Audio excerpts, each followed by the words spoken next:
HSC ও সমমানের 22 ও 24 জুলাইয়ের স্থগিত পরীক্ষা একই দিনে নেওয়া হবে। 22 জুলাইয়ের পরীক্ষা সকালে এবং 24 জুলাইয়ের পরীক্ষা বিকেলে নেওয়া হবে। শিক্ষা উপদেষ্টা CR আবরার এ তথ্য জানিয়েছেন। তবে কবে এই দুই পরীক্ষা নেওয়া হবে এখনও সেই সিদ্ধান্ত হয়নি বলে জানান উপদেষ্টা। আজ সচিবালয়ে সাংবাদিকদের সঙ্গে আলাপকালে উপদেষ্টা এ তথ্য জানান। রাজধানীর উত্তরার মাইলস্টোন স্কুল অ্যান্ড কলেজে প্রশিক্ষণ বিমান বিধ্বস্তে হতাহতের ঘটনায় 22 জুলাইয়ের পরীক্ষা স্থগিত করে সরকার।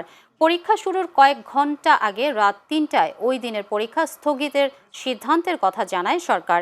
এ নিয়ে ব্যাপক সমালোচনা হয়। মঙ্গলবার দিনভর উপদেষ্টার পদত্যাগ চেয়ে সচিবালয়ের সামনে বিক্ষোভ করেন শিক্ষার্থীরা। শেষ পরীক্ষা যেটা হয় তারপরে একটা 2-3 দিন বাদ দিয়ে তারপরে সেখানে পরীক্ষাটা হয়, যাতে একটা ছাত্ররা একটা গ্যাপ পায়।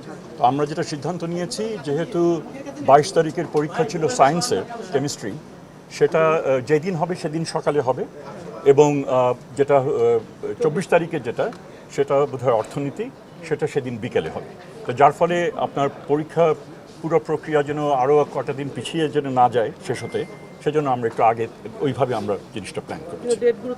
ডেটগুলো এর মধ্যে কয়েকদিনের মধ্যে। এটা খুব একটা গুরুতর কোনো বিষয় না, এটা বোর্ডের বিষয়, তারা এটা অবহিত করবে।